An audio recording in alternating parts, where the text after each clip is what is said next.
Mr. Secretary, now that the White House says it's open to practical and tactical talks with talks with the Russians, what's the next step, and at what level, what's the scope, what do you envision? And Mr. Minister, is the UAE now prepared to take some Syrian refugees, and if not, why not? The President believes that mill-to-mill conversation is an important next step, and I think hopefully it will take place very shortly, and it will help to define some of the different options that are available to us as we consider next steps in Syria. Obviously, our focus remains on destroying ISIL and also on a political settlement with respect to Syria, which we believe cannot be achieved with the long-term presence of Assad. But we're looking for ways in which to try to find the common ground.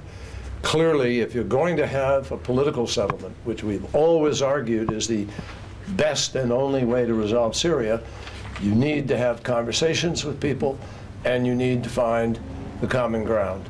That's precisely the heart of my conversations here with His Highness and Sheikh Abdullah, and then further conversations with my counterparts, Foreign Secretary Hammond tomorrow, with Foreign Minister Steinmeier in Germany, and other conversations that we're having on the side. So our hope is to find a diplomatic way forward, but this crisis has to be solved.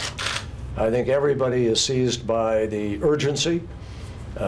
We have been all along, but the migration levels, the continued destruction, the danger of potential augmentation by any unilateral moves really puts a high premium on diplomacy at this moment. And that's why I'm here, and that's what we're going to work on. The UAE has received over 100,000 Syrians.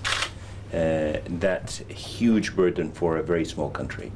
We are just over 1 million in terms of indigenists, and having another additional 100,000 Syrians is a huge burden on us, economically, socially. But I agree with the Secretary. He's absolutely right. Unless we can go back and fix the core situation of Syria, which is getting the parties in resolving a political agreement in Syria, facing the challenges of Daesh, and stopping the use of the army, the intelligence forces against the civilians of Syria who've come out to ask for their rights. It will be very difficult to sustain the current situation. Oh, Thank you all. Thank you.